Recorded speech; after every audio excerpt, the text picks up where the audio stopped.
Game Informer video editor and Siege ranter Leo Vader here. Rainbow Six Siege was first revealed by Ubisoft in 2014 with an E3 presentation showing off pre-alpha footage captured from a multiplayer match. I don't know what game that multiplayer match took place in, but it sure is not what we have now. It's a weird relic of a fundamentally different version of Siege, and it's fun to revisit in 2019 to see how they thought a round might play out. So let's take a look back at this proof-of-concept trailer / footage captured from a multiplayer match through a modern lens, and even recreate some of these strategies to see if they hold up in present-day Siege.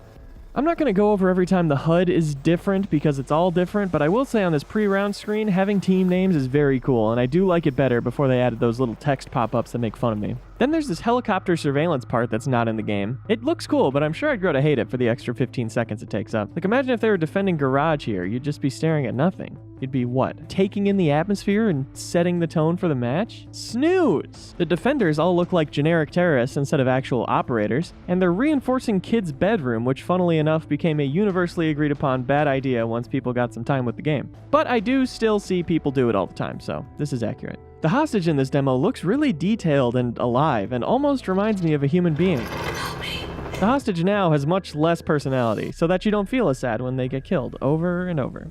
This spawn location screen is so fake, and I want it. Also, the dialogue here is really strange. Okay, I say we breach the garage.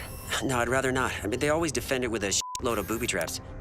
I mean, I'm not going to question it because it's of course completely real, candid squad chatter, but it's like they expected teams to recognize each other and rivalries to form, which is not a thing since they took out rematches, but it's a fun thought. Also, not going somewhere because it's booby-trapped? If you know it's booby-trapped, just shoot the booby traps. Also, my deepest thanks to Ubisoft for not calling them booby traps anymore. Lots of people were expecting to be able to fast rope onto the map like this when the game came out, but you for sure can't. I don't think they removed it because of any technical limitations, though. It was because you can't get spawn peeked up there. And you deserve to be spawn peeked because you're a bad person, and I think deep down you know that.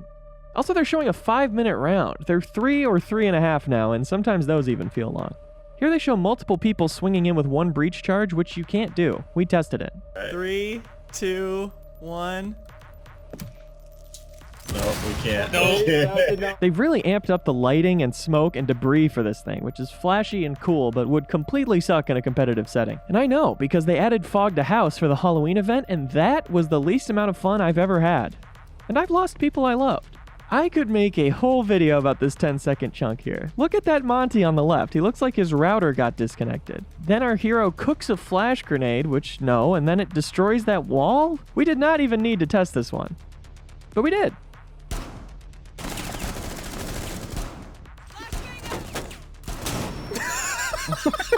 Here a roaming defender just disappears outside and the attackers have to move on, which is such a drastic change to how this game would be played.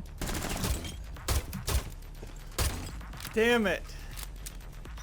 He's gone. Here the defenders are moving the hostage, which honestly could make hostage more fun. Our protagonist likes this feature so much he doesn't even try to shoot them. Then this guy runs out with a deployable shield and keeps the full team pinned down, which let's see the test footage of that.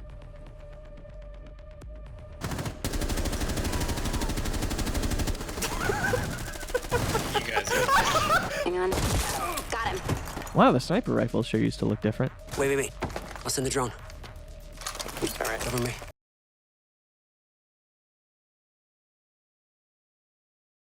That's the drone? You're telling me the hostage saw that and started begging it for help? Doesn't even look like anything.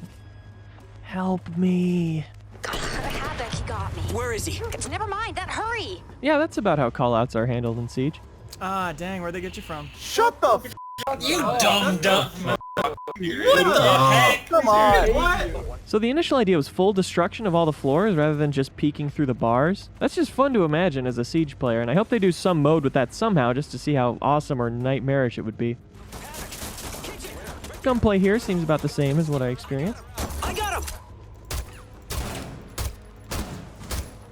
I got him! Here when the hostage gets shot by the defender, the attackers have to pick her up. That's cool. When we're defending, let's just do that at the start of every round.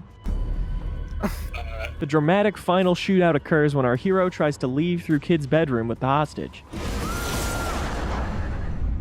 Which, why didn't you just leave back out Kid's bedroom the second you came in if that was an option?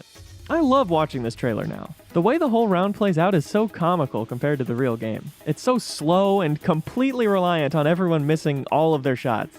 Look at this guy's aim! He shoots like me and everyone I know. But it is what it's supposed to be, which is a fantasy of how a round might go. It's just the way the animations look so fake. Weird things like the ammo count not lining up with the shots. The strange logic to the plays. I can't see him. Window's blocked. All right, hang on, I got it. Nice. Go. Why couldn't the sniper just shoot that open? It's like watching a dream about Siege. A dream where it's way prettier, but also it's fake and you can't play it. So it's a trade-off. Personally, I prefer the real game because you can play it. Hey, thanks for watching my video. Make sure to subscribe to Game Informer on YouTube or watch our new gameplay today where I show off the newest ops in Siege. Those are your only two options. Sorry.